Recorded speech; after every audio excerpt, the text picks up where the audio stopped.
people have heard of jiu-jitsu. What's shocking people right now, Brian, is the degree to which jiu-jitsu has just skyrocketed in popularity, both in public awareness, but also in practice. What they don't understand is why it's so good. Why is jiu-jitsu so effective? Like people like you, your fans, for example, right, from every walk of life, your fans go, man, Brian's a great guy, very smart guy, but why is he so big on this jiu-jitsu thing? What's wrong with him? Like, we get it, people do karate, people do taekwondo, people do whatever else, kung fu, and he does jiu-jitsu, and why is he touting it so loud, so often, to so many people he talks to? Why is it such a big deal to him? And he's a grown man, he's not a 7 or 8 year old kid who's, doing this and making forms. It's not that. He's a real grown man, intelligent, cultured individual who touts jiu-jitsu like it saved his life. But here's the question I have for you. 1 year after you started doing jiu-jitsu, how effectively would you have manhandled your original Brian Rose with no jiu-jitsu? Tell me the difference in skill and confidence. Yeah, like 10x, Thank you. Yeah. Thank you, and that's what we need to talk about right now, is I need to somehow communicate that to your viewers and your fans, that level of effectiveness in that little amount of time, how is that possible? Because we see the movies, you see the Karate Kid, you see the general idea about martial arts, Bruce Lee, Chuck Norris, right? That's when my dad came to America, is during that era, where it was all about the pretty punches and kicks. And don't get me wrong, those have their place. However, what's the difference between that and what's happening right now? Why is it that jiu-jitsu is having a rise that no other martial art has had in such a little amount of time? So, with your permission, I'd like to demonstrate what I believe needs to be understood fully in order for someone to know, A, how to win a street fight in the most efficient way possible, and B, why jiu-jitsu is such an unfair advantage. Shall we?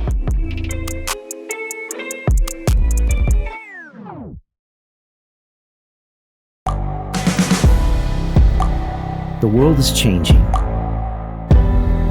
Inspiration is everywhere. It has never been so easy to connect, share, and bring people together. We're learning from others and finding the best in ourselves. Challenging our beliefs. Sharing our vulnerability. Overcoming our fears. Transforming ourselves so we can transform the world. How far can we go? This is London Real. I am Brian Rose. My guest today is...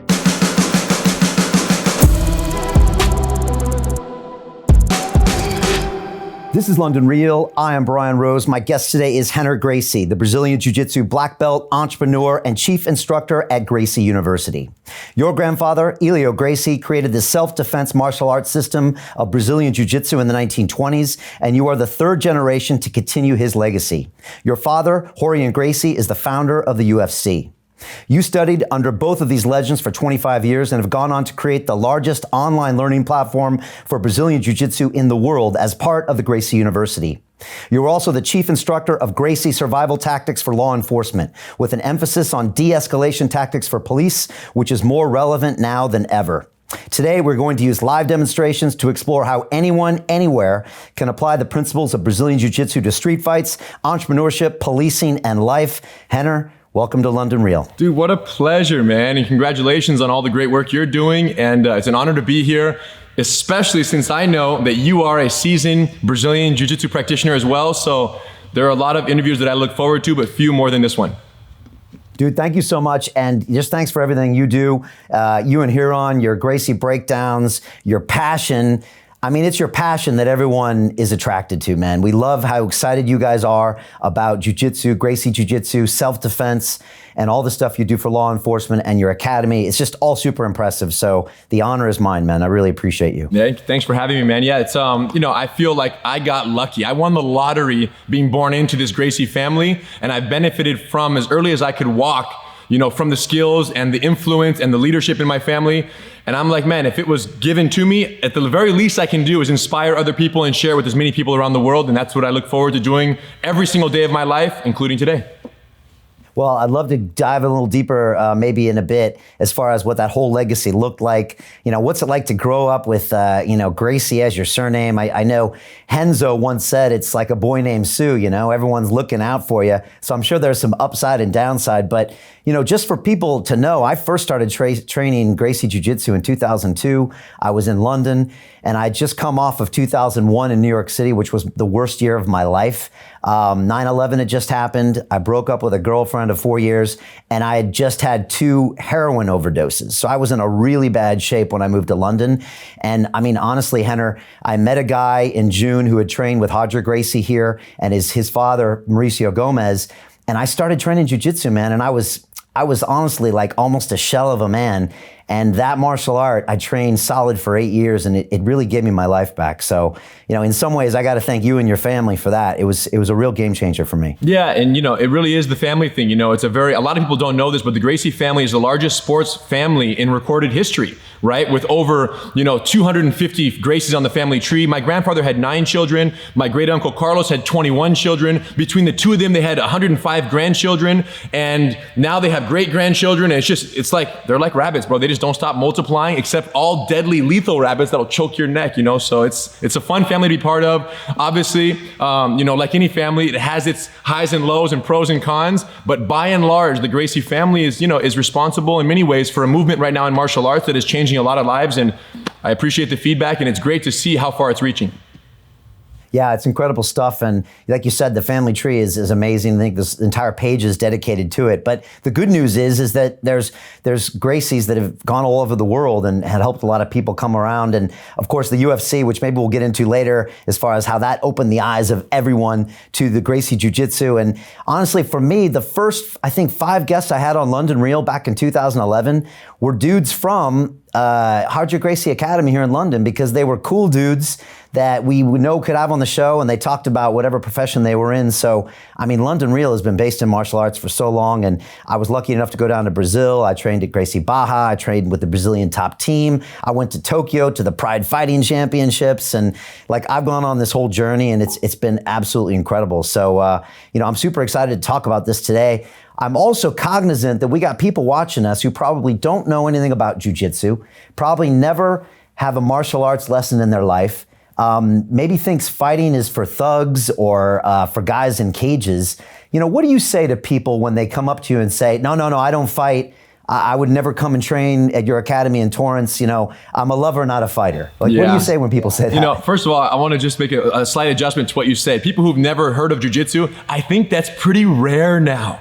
Fortunately, is that the UFC is one of the fastest growing, if not the fastest growing spectator sport in the world. And every single weekend, the UFC is an infomercial for the efficacy of jiu-jitsu, because if you go in there without it, you're getting choked out. And if you go in there with jiu-jitsu, right, Joe Rogan is yelling, rear naked choke, doing this, the twister, the triangle choke, his Brazilian jiu-jitsu black belt. So Joe Rogan's one of the greatest ambassadors we have for jiu-jitsu, because he's a black belt and he's out there spilling his guts and giving all this energy. So as a spectator, it's impossible to watch an MMA or at least a UFC fight and not feel like, wow, this is some amazing stuff. Right, and this all began back in 1993 when the UFC started.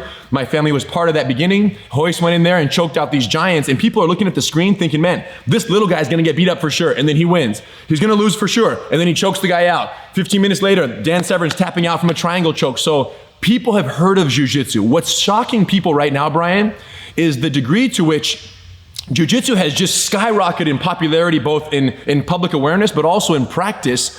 And I think some people, what they don't understand is why it's so good.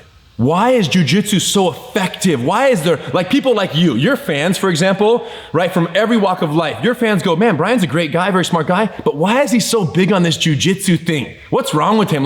We get it. People do karate, people do taekwondo, people do whatever else, kung fu, and he does jiu-jitsu. And why is he touting it so loud, so often, to so many people he talks to? Why is it such a big deal to him? And he's a grown man. He's not a 7 or 8 year old kid who's, doing this and making forms. It's not that. He's a real grown man, intelligent, right, cultured individual who touts jiu-jitsu like it saved his life. And I think that's where the mishap or the disconnect is, which is why I get so passionate to get on here and communicate about it, because once perfectly communicated why jiu-jitsu is so ridiculously amazing and why really it's an unfair advantage for anyone who knows it.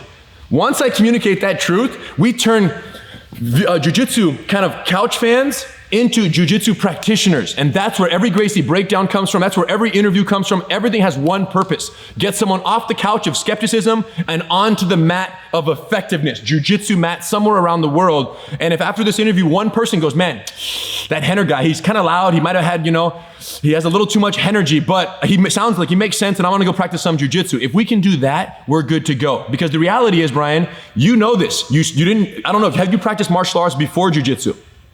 I hadn't really. I mean, I think I took a Taekwondo class when I was a kid. Everybody has. I hadn't in like except for 10 me, years. everybody has. So the point is, but here's the question I have for you. 1 year after you had been training jiu-jitsu, 1 year, just 1 year, not 10, not even a black belt, probably a dirty white belt. 1 year after you started doing jiu-jitsu, how effectively would you have manhandled your original Brian Rose with no jiu-jitsu? Tell me the difference in skill and confidence. Yeah, like 10x, Thank you. Yeah. Thank you. And that's what we need to talk about right now, is I need to somehow communicate that to your viewers and your fans, that level of effectiveness in that little amount of time, how is that possible? Because we see the movies, you see the Karate Kid, you see the general idea about martial arts, Bruce Lee, Chuck Norris, right? That's when my dad came to America, is during that era where it was all about the pretty punches and kicks. And don't get me wrong, those have their place. However, what's the difference between that and what's happening right now? Why is it that jiu-jitsu is having a rise that no other martial art has had in such a little amount of time? So with your permission, I'd like to demonstrate what I believe needs to be understood fully in order for someone to know, A, how to win a street fight in the most efficient way possible, and B, why jiu-jitsu is such an unfair advantage. Shall we? Yeah, I think we should, because like you said, people are thinking they got the karate guy, the boxing guy. What's the difference? What's the difference, right? It's one of 10 flavors, then it doesn't matter what I take, but you want to show them that there is a massive difference. And here's the deal. Yes, to understand why jiu-jitsu, because in terms of the track record, let's also speak about that. 100 years, Gracie, Brazilian Jiu-Jitsu, since my grandfather and his brother started doing it in the early 1920s, we're nearing 100 years. No other martial art in the history of martial arts has shared or experienced the track record of success against other disciplines that Jiu-Jitsu has experienced, right? Jiu-Jitsu has fought virtually every other martial art style on the planet and defeated all of them. The only people who stand a chance against Jiu-Jitsu are the people who adopt Jiu-Jitsu. But that's not true for any other martial art, because we fought against every single one of them successfully and they get choked out in 1 minute, 2 minutes, 3 minutes, 12 minutes, invariably, even with no weight classes, we've proven. And that's why the UFC was such a big hit. That's why the US Army has officially adopted Gracie Jiu-Jitsu from the early 1990s. That's why law enforcement around the country are now adopting it, because the evidence is undeniable, the data is empirical, and that's why, and that's what I want to demonstrate, is exactly what that is. So if you're good with it, Brian, I'd like to bring in our training partner and demonstration partner for the day. Evandro, come on in, please. We're going to back up a little so you guys can see us. You guys, this is Evandro. He's one of the head instructors here at Gracie University and one of the most spectacular humans and most fascinating humans you'll ever meet in your life. So if you ever see him at the airport, sit down, talk to him. Not anytime soon because of COVID, but you guys know what's going down. You guys, hello guys. In order to understand why jiu-jitsu reigns supreme, you have to understand what's called the punch power scale. Every punch in a street fight exists on a scale from 1 to 10. Okay, let me demonstrate. So we're gonna go to the ground, right, where lots of fights end up. We're going to the ground. Evandro's inside my guard, okay? Look at this quick little, we coined this term punch power scale to really help it understand for beginners. If I'm in the bottom of the fight and Evandro's here, and I were to punch him with this hand, look, I'm punching right here. Because I'm only using one joint in the punch, this is a level 1 punch. Okay, now if I were to use this arm and I would do this, boom, boom, boom, that's a level 2 punch because I'm using 2 joints are involved in the punch. If Evandro sits up and I use my arm like this and go boom and I hit him in the face, that's a level 3 punch, 1, 2, 3. So I have 3 joints enabling the power and leverage of that strike. If I use my hips, if I were to twist, boom, and I were to twist my body, that's a level 4 strike in the fight. And now, if Evandro were to pull this back and do the same thing in reverse, that's a level 5 because he had all 4 joints plus gravity equals a level 5 punch. And then you have also 6 through 10. Punches 6 through 10, Brian, are standing strikes thrown by various strikers. So a level 10 is Mike Tyson in his prime. Perfect power, good footing, full body momentum. He's gonna drop you guaranteed. A level 6 punch is someone who's standing up without his experience, a drunk guy at a bar throwing a punch on his feet. So strikes level 1 through 5 are a function of how many joints are being involved in the strike. Levels 6 through 10 are a function of who's throwing the punch from their standing 2 feet. Now, this is so important to understand because in a street fight, let's say I get taken down by a larger person and I'm on the bottom of the fight. What I do is I position myself at a position where Evandro, for example, this is just one of many, where Evandro cannot strike me with anything. Maybe like this hand on the back of my head a little bit. Look, he's hitting the back of my head with a little 1 or 2, okay? But I'm over here controlling the distance. And from a distance where he cannot use any levels 6 through 10, I can deploy a level 10 submission and choke him unconscious in 6 seconds. So this is the secret to jiu-jitsu. We position ourselves relative to our opponents at a distance where they cannot reach us with their dangerous strikes. And what we do is we allow ourselves to use our level 10 submissions at distances where they cannot. And if we stand up, for example, if Andrew, come this way a little bit. If we're standing, for example, every martial art that relies on striking, punching, and kick as their means of victory. Now, jiu-jitsu includes strikes, but not as an entire means of victory. Use it as distraction or setup or a timing for a takedown, but not standing there toe-to-toe trading punches. For other martial arts, by and large, if I want to hit Evandro with the right hand, let's just say, his right hand can also reach mine. And that's a fundamental problem because when I try to land my level 10 strike or level 7 or whatever my skill level is, he can also land his 7, 8, or 9. And if he's stronger, more powerful, or heavier, his is gonna land with more damage. So jiu-jitsu instead teaches this idea that if he's standing here and I'm standing, I wanna stand at a distance, put your arm out, where he can't reach me, but I can't reach him. So I'm not gonna stand and trade levels 9s and 10s. I'm gonna say, he steps towards me, I step back. He steps again, I step in, boom, and I clinch him right here. Now, we're standing, but we're in such a tight clinch that any strikes he delivers, look how many joints, look how many joints. Look, 1, 2. So even standing, it's a level 2 strike because I'm so close, I've suffocated the distance of effectiveness. So fundamentally, his objective is to land a perfect strike from the perfect distance. Look, there's one perfect distance for his level 10. My effectiveness only relies on me grabbing him one time. And then from here, look, we're gonna go to the ground, and then we get to a position of closeness where from here, he can't hit. Look, but 1s and 2s, hit the back of my head right there. Look, maybe a little strike right there. It's not gonna knock me out. And then from here, I grab his arm, I loop it up, I slide my knee up, boom, and I catch his arm in an arm bar, level 10 submission. So this is it. The challenge with other martial arts is that strength and speed are integral prerequisites for effectiveness. Because how do you expect to hit someone without getting hit? Only one way, being faster, where you can deliver and then you can move out of the way or block quick enough. Jiu-jitsu is one of the only martial arts on the planet where strength and speed are not a prerequisite for success.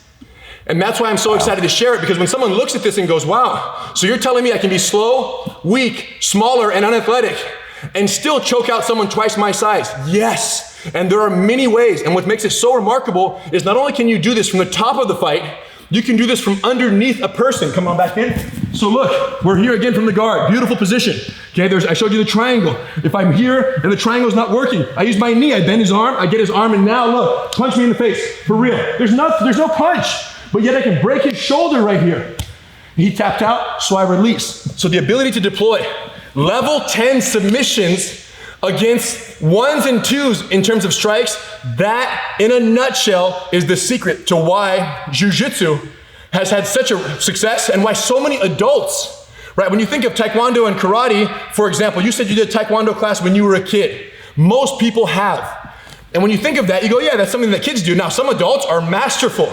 Lyoto Machida, one of my best friends, karate master, and like, he'll hit you so beautifully, you don't even know what happened. But the point is, the association to karate and taekwondo or other traditional arts is more for younger practitioners. Why is it that jiu-jitsu, disproportionately, the association is to adults practicing jiu-jitsu? Because adults want to be effective without getting punched.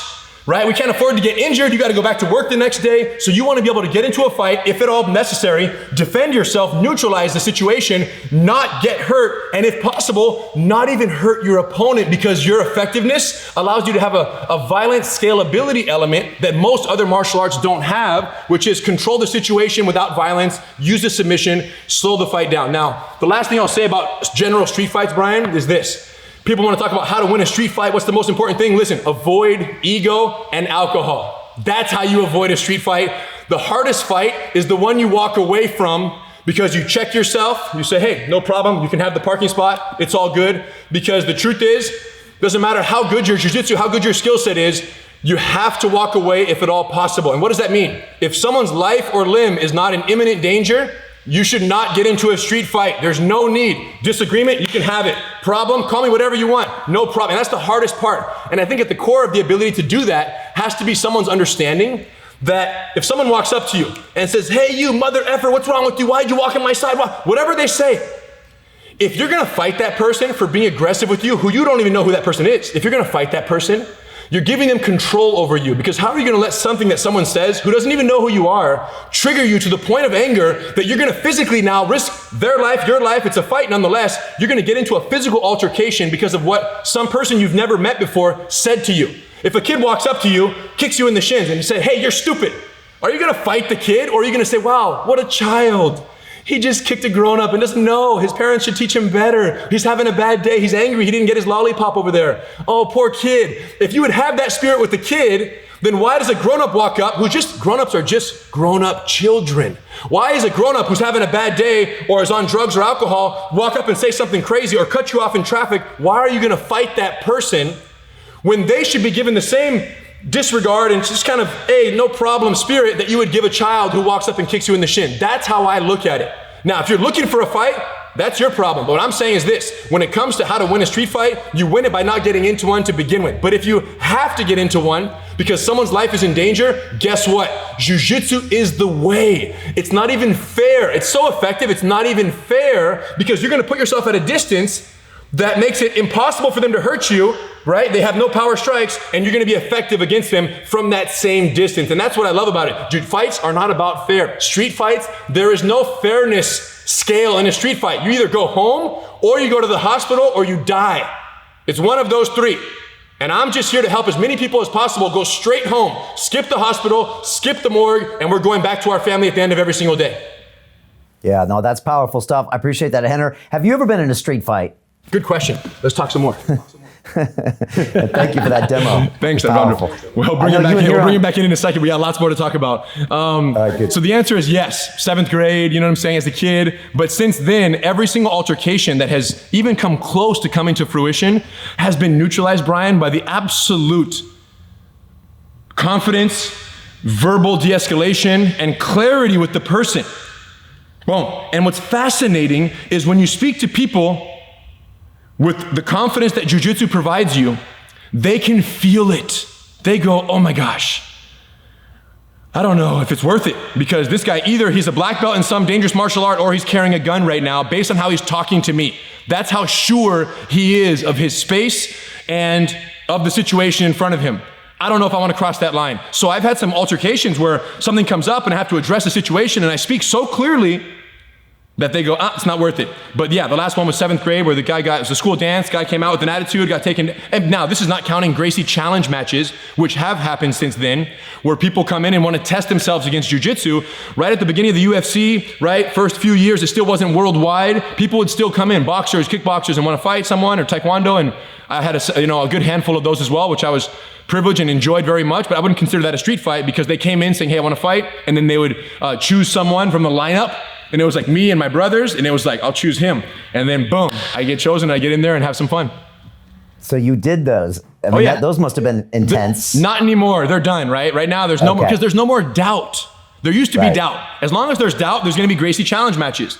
When there's no doubt, everyone believes we're all team jiu-jitsu now. If you're in martial arts, you're team jiu-jitsu. It's ironic, yeah. In the very beginning, all those challenge matches were done by martial artists and representatives of other disciplines who would come in, and in their mind, they couldn't imagine that they could, break the bricks for 30 years, boom, and shatter 14 bricks in a row, and then come into it with the Gracie Jiu-Jitsu guy and get taken down in 47 seconds and get choked unconscious. And then tap out and not know what, all they thought was it was luck. So they would often want to fight 2 or 3 or 4 times, but invariably, they were neutralized, and they, at that point, became converts, and they go, man, 30 years of breaking bricks, I want to learn this jiu-jitsu stuff now to at least kind of complete my skill set, which is beautiful. And you guys have old videotapes of probably you and your dad, and I've seen the Hickson tapes of these fights when guys would just come in and you would have to kind of fight him, right? It was listen, to the outside eye, untrained eye, it was very like, oh my gosh, cockfighting, whatever, human cockfighting. But no, listen, this is science. The Gracie challenge matches were all science. It was, you master your craft, I master mine. Let's see what happens when we put these two together. When you tap out or knock out, we stop the fight. Other than that, there are no rules. And really, those Gracie challenge matches that are all over YouTube were the precursor to the UFC, right? It was an idea of let's put different martial artists against each other, see what works and what doesn't.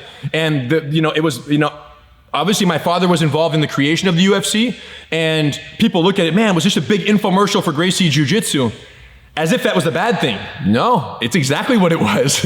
Let's not hide from the reality. All we wanted to do was show all the martial arts, savate, kickboxing, boxing, judo, sumo, wrestling, shoot fighting, jiu-jitsu. Put those guys to fight against each other in an 8-man single elimination tournament, UFC 1, 1993, Denver, Colorado, and say, let's see what happens. And then hoist, now what wasn't rigged were the actual fights. They went in there and actually fought with no time limit and no rules. And the smaller, less athletic, physically less imposing person went in there and defeated all these giant, superhero looking guys.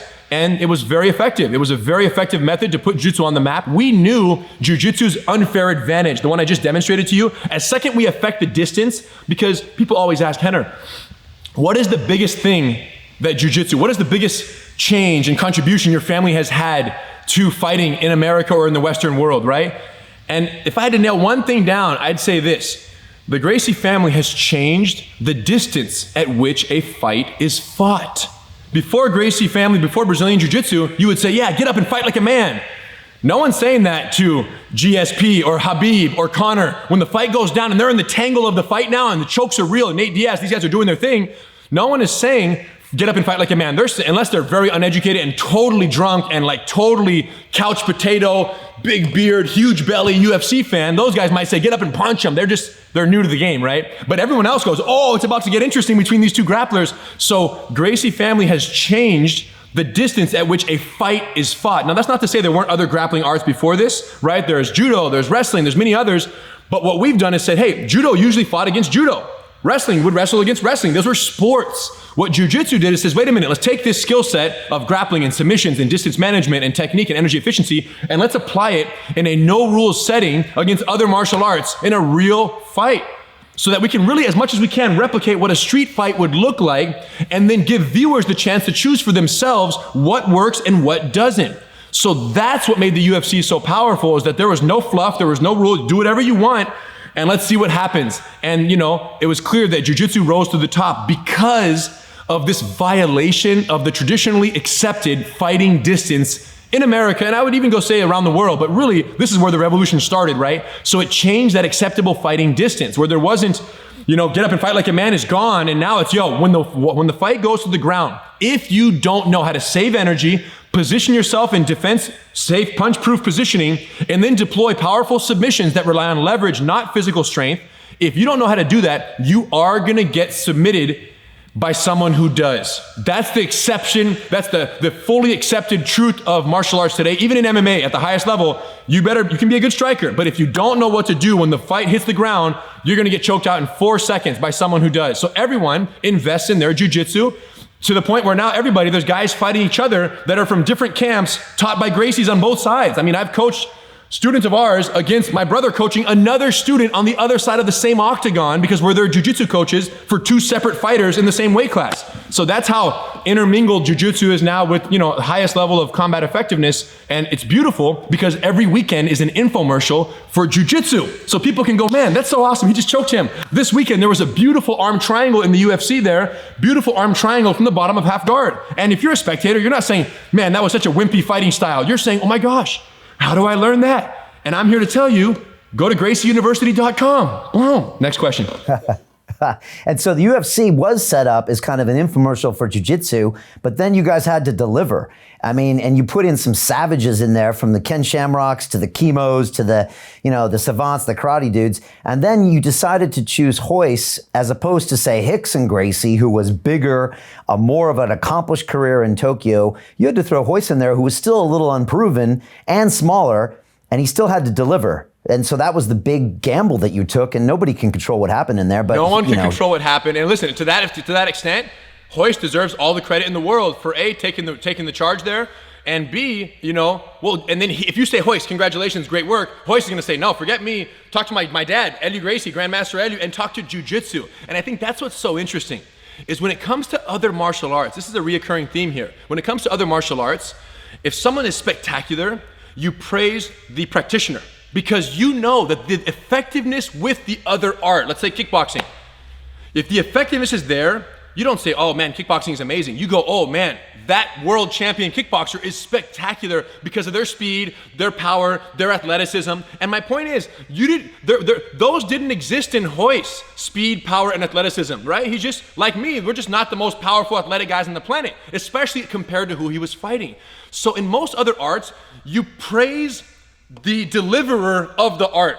In jiu-jitsu, you praise the art being delivered. That's why after UFC 1, he says, man, Royce, that was amazing. Oh my gosh, hey, there's Gracie Jiu-Jitsu. You have my brothers are amazing too. They all kick my butt. There's amazing things going on, and it's Gracie Jiu-Jitsu. So it was such a strong praise for the art. Isn't that remarkably different, right, Brian? Compared to what you normally see, right? You see an amazing boxer do his thing. You don't praise boxing, you praise the boxer, right? You say, man, what a Floyd, amazing boxer, best ever, whatever. A Mike Tyson, what an animal, what a specimen, right? So you look at that and you go, wow, that's beautiful.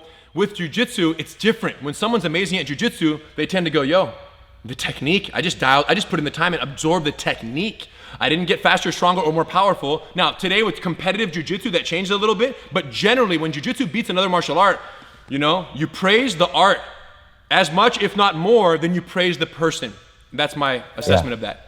And also something we don't really mention here is that Gracie Jiu-Jitsu was kind of born on the streets of Rio de Janeiro, where you guys would take on all comers. And from what I hear, fight on concrete floors, and, you would fight all the different types of martial arts. And so you guys weren't afraid to go in and fight till the end. I mean, that was also kind of in the family, in the style, right? Listen, bro, for lack of a better comparison, Jiu-Jitsu for my family is nearly a religion, right? So this is what it is. We were taught from day one that when it comes to self-defense and when it comes to a fight, Jiu-Jitsu is the way. So as someone comes along and says, no, Jiu-Jitsu is not the way. Kickboxing is the way. Taekwondo is the way.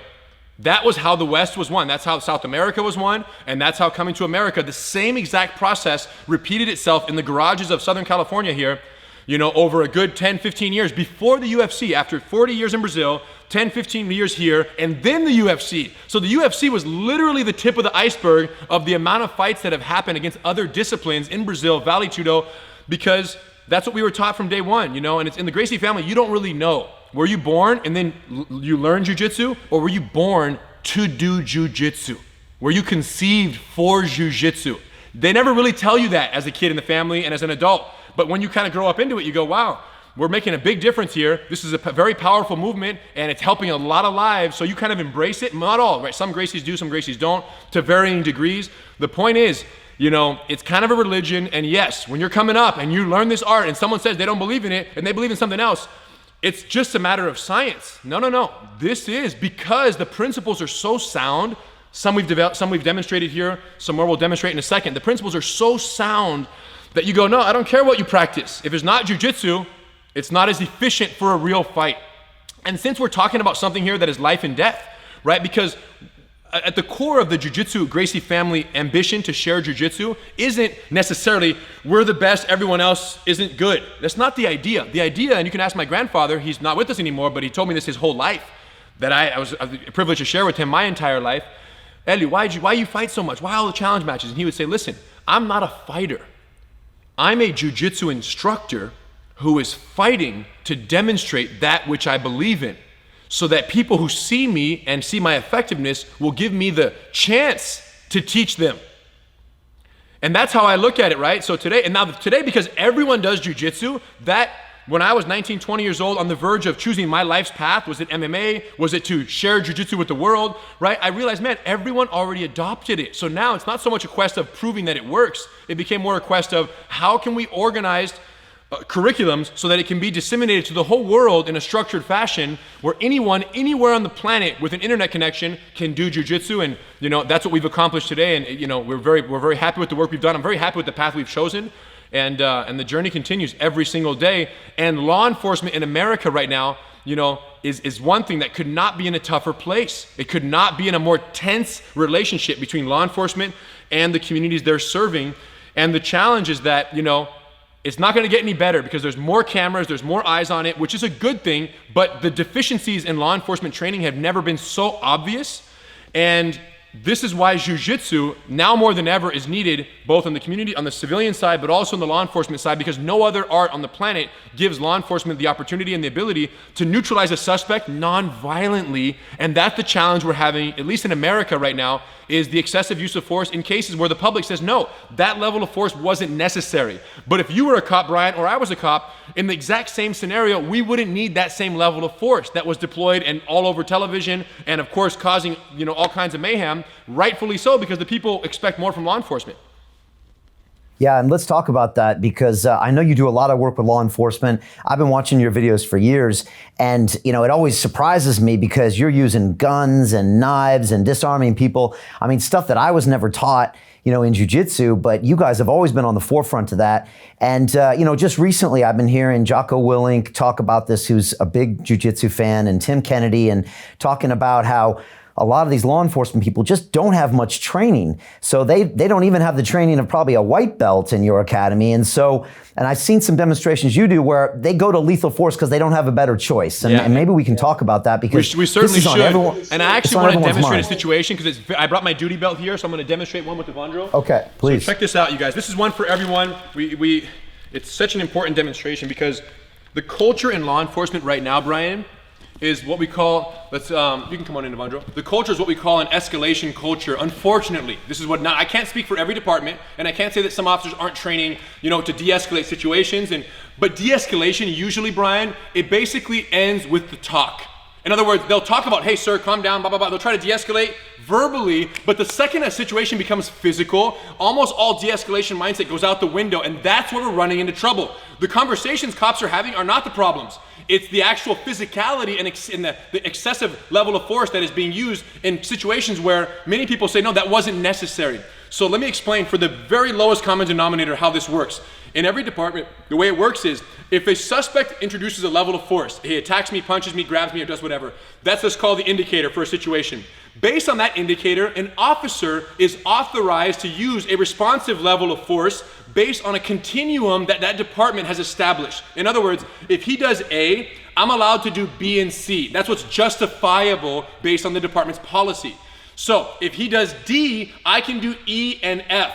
So right away, police officers are trained to immediately ask the question, what's the highest level of force I'm allowed to use based on the threat scenario presented by the suspect? And think about what that does to an officer. When someone does something and you ask yourself, what's the most force I can use right now? That's an escalation culture that is really tearing apart communities and damaging departments all over the country and their communities they're serving, because that's not what anyone wants to be subjected to. What's the highest level? It's almost like if my wife says X, what's the loudest I can raise my voice right now legally? It's like, yo, why would you ask that question? The opposite should be asked. If my wife asks me a question or says something I don't like, what's the calmest, most effective, lowest level of force I can use to communicate to her that X, Y, or Z? So you would do that in love relationships or in true family or friendships, you would do that, right? But when it comes to law enforcement, it's not happening. So what we need to do is get back to a de-escalation culture. Let me demonstrate how this is only possible with technique. For example, if Evandro's down,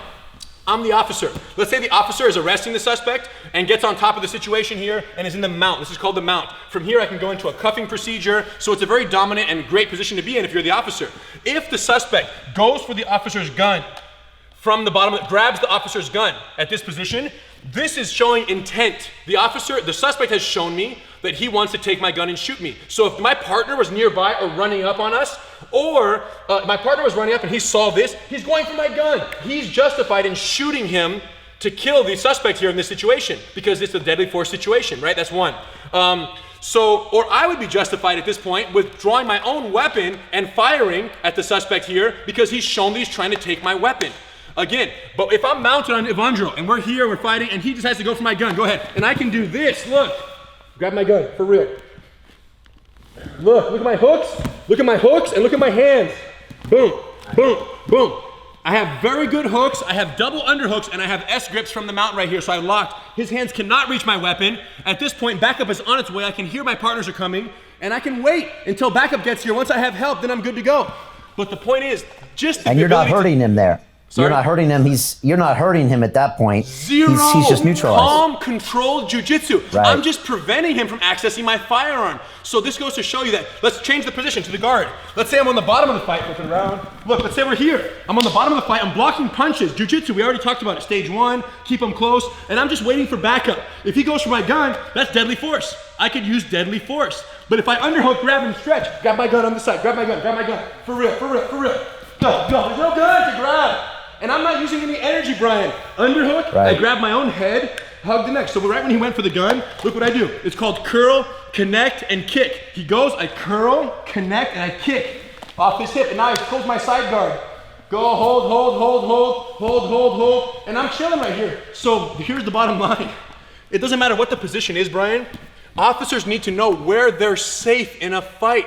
But this requires minimal training to know that from each position, there are safety maneuvers you can use to neutralize a subject without relying on deadly force, even when deadly force was justifiable. This is the big breakthrough. Just because a level of force is justifiable doesn't mean it's necessary. But the necessity of a technique or the necessity of a level of force, Brian, is directly correlated to the degree of training that the officers are provided. And this is the fundamental problem, is that officers only get 4 hours a year, sometimes every other year. And that's where we're running into trouble, is that these guys literally, a beginner jiu-jitsu student will have more training in 1 week, 4 classes, hour long each, than an officer gets an entire year, and their life is on the line every single day that they go to work. So wow. This is the biggest challenge. It's a budget concern, it's a department concern, it's a nationwide concern, but each department has to prioritize training like this so that these officers can learn basic techniques. The way I look at it is this. It's called the prefrontal cortex, right? PFC, the aspect of our brain that allows us to make rational decisions, to really calculate and contemplate if-then scenarios. If I do this, then this will happen, right? So all of that, throttling the level of force, the ability to throttle your level of force is a conscious choice. I'm not gonna put that much strength. I'm not gonna shoot him right now. The choice to throttle your input of force is the prefrontal cortex operation. Here's the problem. The maintenance of an active prefrontal cortex, right? Brain functionality, the maintenance of that, the use of that, the sustenance of that requires an actual or a perceived sense of control. So if you lose control in a situation, either actually lose control, or you're getting punched in the mouth, tasting your own blood, or at least in your mind, you're losing control, like things are slipping out of hand, what happens is called a amygdala hijack. So the amygdala, the lizard brain, the very primitive aspect of our brain, which is fight, flight, freeze, do whatever it takes to survive, right? The amygdala hijacks the PFC, and now the officer is in the middle of a otherwise somewhat controlled situation. If they feel like they lost control, they go all amygdala. And at that point, they're much more likely to use a level of force that later they look at it and say, man, I wish I didn't need to use that level of force. Well, unfortunately, your training did not provide you the skills to not have to use that level of force. So our point is this. Officers need what we call buoys of PFC activation. Let's say you're in the middle of the ocean. If I just dropped you off, that's a panicking situation, right? It's gonna suck. But right away, if there's a buoy right there, a little orange buoy, and you can hang on to one buoy, and then you see 20 feet that way is another buoy. You might suffer on the way to the other buoy, but you can at least get there and then catch your breath. So what we try to provide in very little amount of training time is give officers these positions of control in the context of a chaotic fight, so they can reactivate the PFC, the prefrontal cortex, and operate in a much more, right, safety conscious, controlled, deliberate manner, instead of just acting wildly without any conscious thought of what's gonna happen or the consequences of their actions. That's when we get into trouble. The problem is, if an officer always feels out of control, guess what? They're always gonna use force that maybe in retrospect they go, man, that wasn't necessary, but I had no other choice. And I don't even blame the officers. I don't even blame the officers. I blame the departments because they're not providing officers the training that they need in order to survive and control these otherwise dangerous situations. So it's easy to say, with all the training that I have, this is very easy. But for someone who gets no training, here's a gun, go enforce the law and fight anyone, but don't use your gun too soon or you're gonna get in trouble. You're setting them up for failure. And that's what we're doing, and it's really a challenge. With this 4 hours a year is very challenging, but here's what I will say. I can't change the number of I can't change the number of hours that an officer is provided in terms of training per year. I have no influence on that. What I can change is what officers are receiving in those 4-hour training blocks. And we're working as fast and as widely and as hard as we can to get this type of training into as many departments as possible. But I mean, we do over 1,000 departments per year, but we still haven't even scratched the surface. This is one of our #1 growing courses. Evandro is one of the head instructors for this course. He travels all over the country certifying police departments, but man, we have a long way to go because each department has to make their own choice as to when to integrate this next level type of training and this more progressive training practices based on control, not based on, more aggressive tactics, I should say. And it's just a matter of we have to just wait for the phone call. And unfortunately, it's a budget concern. It's politics in some departments. To continue watching the rest of the episode for free, visit our website londonreal.tv or click the link in the description below.